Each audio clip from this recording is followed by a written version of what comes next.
കഴിഞ്ഞ 48 മണിക്കൂറിനുള്ളിൽ തെക്ക് വടക്ക് ഗാസയ്ക്ക് മേൽ ഇസ്രയേൽ നടത്തിയ വ്യോമാക്രമണത്തിൽ 300-ലധികം പേർ കൊല്ലപ്പെട്ടു.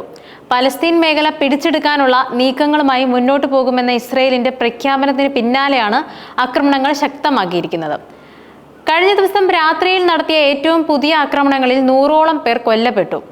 മാർച്ചിലെ വെടിനിർത്തൽ കരാർ തകർന്നതിന് ശേഷമുള്ള ഏറ്റവും രൂക്ഷമായ വ്യോമാക്രമണമാണ് പ്രദേശത്ത് നടക്കുന്നത്. US പ്രസിഡന്റ് ഡൊണാൾഡ് ട്രംപ് പശ്ചിമേഷ്യൻ പര്യടനം അവസാനിപ്പിച്ചതിന് പിന്നാലെയാണ് ഇസ്രയേൽ ആക്രമണങ്ങൾ രൂക്ഷമായിരിക്കുന്നത്. അർദ്ധരാത്രിയിലുണ്ടായ ആക്രമണത്തിൽ 58 പേർ കൊല്ലപ്പെട്ടു. നിരവധി പേർ അവശിഷ്ടങ്ങൾക്കിടയിൽ കിടക്കുന്നുണ്ട്.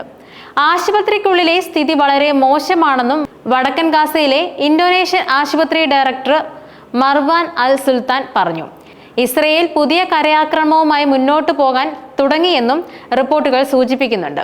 ഗാസ മുനമ്പിൽ സൈനിക നടപടികൾ വിപുലീകരിക്കുന്നതിനും പലസ്തീൻ പ്രദേശങ്ങൾ പിടിച്ചെടുക്കുന്നതിനുമായി കൂടുതൽ സൈനികരെ അണിനിരത്തിയതായി ഇസ്രയേൽ അറിയിച്ചു.